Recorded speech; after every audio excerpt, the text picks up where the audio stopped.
maybe I straddle both ends with imposter syndrome, because I think it's real. It's real for you.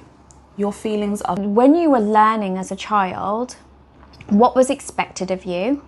Were you allowed to build your skill set to learn, or were you wondering if you could either come up with a mantra to say to yourself, which might be something that you might say to an 8-year-old?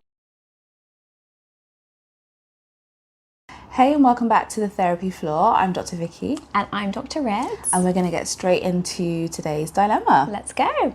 So this one comes in from a 34-year-old woman who says, I recently got promoted to a senior registrar position in my NHS trust. So I guess for anybody that doesn't live in the UK, we would describe that as maybe a senior physician. So a senior medical doctor. Yeah. In the NHS. Which would be described as... like our healthcare healthcare system, that's it, yeah. And it's something I've been working towards for years. But instead of feeling accomplished, I'm gripped by imposter syndrome. I constantly worry that my colleagues or patients will see through me, realising I'm not as capable as they believe. I watch the other doctors who seem so sure of themselves, while I find myself second-guessing my own decisions. The stress and self-doubt are getting overwhelming, to the point where I'm considering stepping back from the role, even though I know I've worked so hard to get here.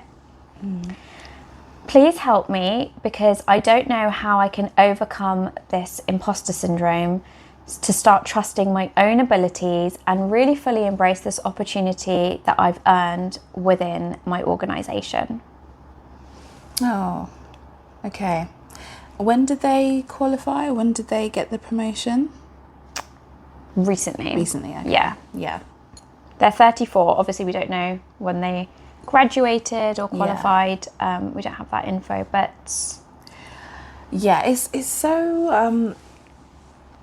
I think we talk about imposter syndrome a lot these days, don't we? It's kind of all over social media, and we talk about how it affects women more, or maybe some people imply that it affects women more, and maybe certain demographics more. Some people like to downplay it and say, well, it's just about being new at something. You just kind of gotta sink your teeth into it and get used to it. Used to the role. And then some people treat it a bit more seriously, I would say, and say, okay, this is a real anxiety that you're grappling with. And I think I straddle both ends with imposter syndrome, because I think it's real. It's real for you. Your feelings are valid. The feelings of anxiety, the feeling of low self-confidence, and the worry that you will let yourself down and let other people down, particularly when you're in a role such as this, where other people's lives and health is in your hands. I get it, I understand it. Your feelings are so valid. And at the same time, there is an element of having to give yourself some grace and to kind of sit with it and grit your teeth through the discomfort of this period. I think that's also equally valid. What are your thoughts, Fritz? I think, what you're saying there is so fair about you straddle both sides of it. Of a lot of people go through this. It's quite a normal thing to also, it's quite an overwhelming thing. So even though it's maybe normal and it's a transitioning period,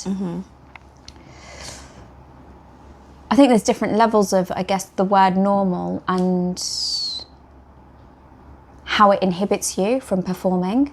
Because I think imposter syndrome is about performing. I don't feel that I'm able to perform at the job that other people have the belief that I'm able to do. I don't think I'm able to do it. Yeah. And I think that there's also something around the story that you've created for yourself, the narrative that you're feeding yourself here, that's inhibiting you, that is likely to come from a core belief. And my question here would be, so if you get found out, what happens? Fill in that last bit of that sentence for me. What are you worried that people are going to uncover about you? Yeah. What's the fear that's driving this imposter syndrome? Because I think it is fear that drives it. Yeah. It forms part of the anxiety. I think fear of not being good enough. That's the core belief I was getting at. Yeah. I'm not good enough, and other people can see it as well. And maybe other people will confirm it to me as well. But what if we extend that core belief, and rather than making it about you as an individual and your whole identity, why not use some radical acceptance, which is, I may not be good enough at this role right now, and I'm striving to get better day by day by day. Because the reality is, if you are so right for this role, like, would there have been a need for a promotion? A promotion is supposed to feel like, oh my gosh, a new challenge, isn't it? I don't know whether people see it like that. Do they not? I don't know. I feel that the people that I might have worked with that have stepped into new roles, their belief system is sometimes construed that I've been given this role because I'm all knowledgeable and all powerful. Yeah. So I can't mess it up. So you qualify before you get the role. Yeah, there's no growth mindset to it. Yeah. It's like I'm already there. Yes. I think these people have given me this position because I'm already there. Yeah. And I don't think I'm already there. I don't think anyone's already there. No, this is it. Yeah. Like, if you enter it into this position and you've already hit the glass ceiling, then where do you go from there? And also, are you going to have much job satisfaction if you feel like you can do the job already with your eyes shut? I think there is supposed to be some level of trepidation and some level of discomfort and maybe even proving yourself, although I don't really like to use that term. But yes, it was an achievement to get into the next role and to step up, and you'll have multiple achievements throughout this role as you become more proficient and more skilled and you fine-tune your skills. So I think there is an element of anxiety that is to be expected, particularly because this matters to you. If you didn't care about it, you wouldn't feel a level of threat about it being taken away from you. I'd be curious to know, did you feel this in your previous role? Or has it just come up since getting the promotion? Yeah. And it's touching on the points that you raised, which was, did you feel comfortable with your knowledge set and your position that you were in? And now that that's changed, it feels challenging. But you're almost not seeing that struggle as a strength. Yeah. You're seeing that, well, if I'm Struggle is- struggling, does that mean there's something wrong with me, that I'm weak, that I'm not doing this correctly? Like it's a flaw. Yeah. But actually, obstacles are powerful techniques for growing, for learning, for overcoming challenges, Definitely. for seeing setbacks as a way to use your mind in a way that you haven't used it before. 100%. Which is, I wonder what the job is requiring of you. Yeah. A new skill set. Definitely. There's like a stepping into a new pair of shoes, isn't there? That comes with a new job, a new promotion, a new level. But then there's also walking in those shoes. So you've stepped into the shoes, but now you have to walk in the shoes and you have to really embody it, and that will take time, you know? It's reminding me of, I read that there was once a job application in Windsor Castle for somebody to wear the Queen's new shoes. Oh, really? Yeah. So that she never experienced discomfort. Really? Yeah, so they would wear in her shoes, Oh, wow. and then once they were worn in, she would wear them. Oh my goodness. Wow. Is that real? It was there was a job My job days. for this. Wow, okay. That's interesting. Doesn't that say a lot? It does. You have to get comfortable. But then maybe when you're the queen, like, you have hit the glass ceiling, like, what's next? Mm-hmm. Yeah. But it also makes me think of me when I qualified as a psychologist.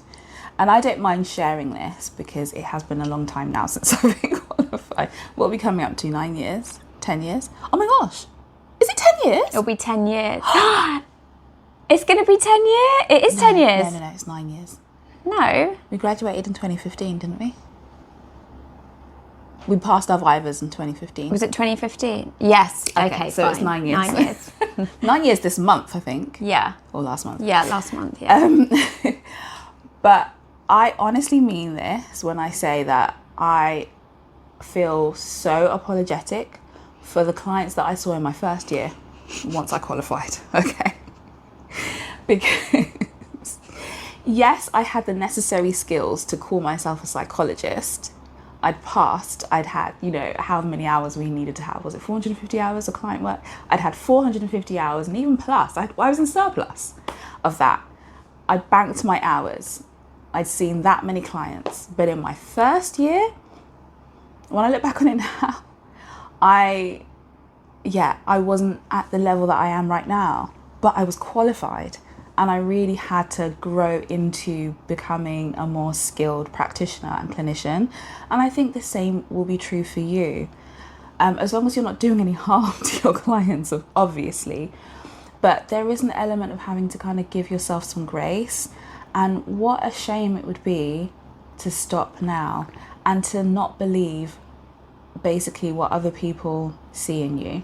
Essentially, by quitting and saying, right, I'm going to step down now, you're kind of saying to everyone else who thinks that you are capable, I don't really believe you. I don't believe you. I don't trust your judgment. And that would be a shame. I want to know how learning was modelled to you. Good question.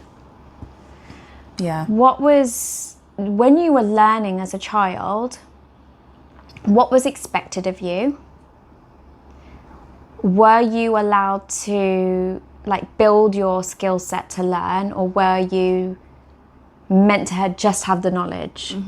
Be this perfect student who was just naturally gifted and able to do things? Because I feel that the messages that anybody is given in their childhood can also set somebody up for whether they're likely to experience and then suffer from imposter syndrome. Say more. Well, I'm just wondering if the message that you got was, there's no way you will know everything straight away. I'm just thinking of a child who's maybe learning maths and they're getting frustrated at themselves for not getting the answer, or they can't figure it out. And if the message is, it's okay, take your time, we can figure this out together, and yes, it is really hard, but I can see that you're trying, and that's encouraging. I can see you don't believe in you, but I believe in you, and we're not going to make it even more difficult and add more pressure on whilst we're figuring it out. Yeah. But if you had the experience of, we did this yesterday, how have you not got it? You should be there by now. Yeah, you should. You should, you have to, you must. Look at everyone else. Yeah. Look at your brother, your sister. Look at your age mates. Do they have two heads? That. And even though we can laugh about that, that's going to go in. It's going to go deep. That's literally going to go into your cells and then come out in your adulthood when it's tough, when you're like, oh, I don't know if I can do this. Yeah. And I'm really mindful of, when I have friends and I see them with their kids and how they are encouraging them or praising them, and being really mindful of praising their effort and not necessarily just the outcome. Yeah. Oh my goodness, you passed. Or you got not an A, it's not A's anymore. What is it, like a 9? I don't know. You got this, that was so good, you did such a good job. Versus, the friends that parent and they say, you really put so much effort into that, well done, like regardless of the outcome. And I think that is so healthy, isn't it? It's so helpful to really inspire and cultivate that growth mindset. Well, you see the person rather than the product. Yeah. The product is the qualification or the results, whereas there's a person behind that. There's a human behind that. Yeah. Otherwise, we'd all just be robots. Yeah. So what I want to pose to you is, if you were maybe looking at, I was going to say your younger self, but I think sometimes that can be hard and quite abstract for people to do. But if you were looking at a 8-year-old child. Yeah, maybe you have a niece or a nephew or a friend that has a young child. Yeah. And you saw them grappling with fears and anxieties about performance and not being good enough. What would you say to them to encourage them? And if you can imagine saying it to them, then say it to yourself, because we all need that. We all need that, inner coach, cheerleader, someone to let us know that you're doing a good job, carry on. I mean, there's a reason why people need coach, like athletes. If we talk about creme de la creme of performance, let's talk about athletes. They need coaches. Why are you any different? Why are we any different? We all need coaches. We all need people or ourselves to really advocate for us and cheerlead us on. And that makes me think of Nadal. And I'll come on to why I'm saying that. But I wonder if maybe when you're feeling this imposter syndrome coming up in your work, just thinking of some tactics now or some skills that you could use, I'm wondering if you could either come up with a mantra to say to yourself, which might be something that you might say to an 8-year-old. Or even if you were to maybe come up with some sort of, I don't know, technique, like maybe just stroking your own hand, or like putting your hand on your heart, or like squeezing your thumb, just something that says to you, I hear you, I see you, you've got this. Now the reason I'm saying that is Nadal does something similar where I can't remember who he learnt it from, but I think it was like a performance coach or something, but don't quote me on it. But what I took away from when I read or watched this thing was, when the crowd is like going wild and, just before you're about to take your serve or be served to, there's that intense atmosphere at a tennis match. And his way of grounding himself, because it's grounding we're really talking about here, and showing himself his self-belief is to, I think he like pulls his shorts out of his bottom. Right. And then will put his hair behind one ear, behind the other ear, and then do this, rub his nose. Oh, wow. And that is actually a technique he uses. Love that. To ground himself. So I'm just wondering if there's some sort of technique you can do for yourself when you're on the wards, when you're in the hospital, when you're working, that says, yeah, I can hear you that this is a bit uneasy. You can do it. Yeah. You can do it. Yeah. And this is what we do to get through or to embark on this challenge today. I like that. Come up with your own ritual. The other thing that I was kind of thinking was just going into the profession a bit more. I think sometimes people can view doctors as these god-like products that are not human, do not have human error, and have no fallibility. Whereas that's not true. Yeah. That. So if you've also created this script of, I can't get things wrong, everything has to be perfect, everything has to be right, I just wonder how much that's actually hindering you from doing the job, where there is going to be a level of human error. There is going to be a level of not knowing or having to try or ask or however it is you get to the information that you need. Yeah.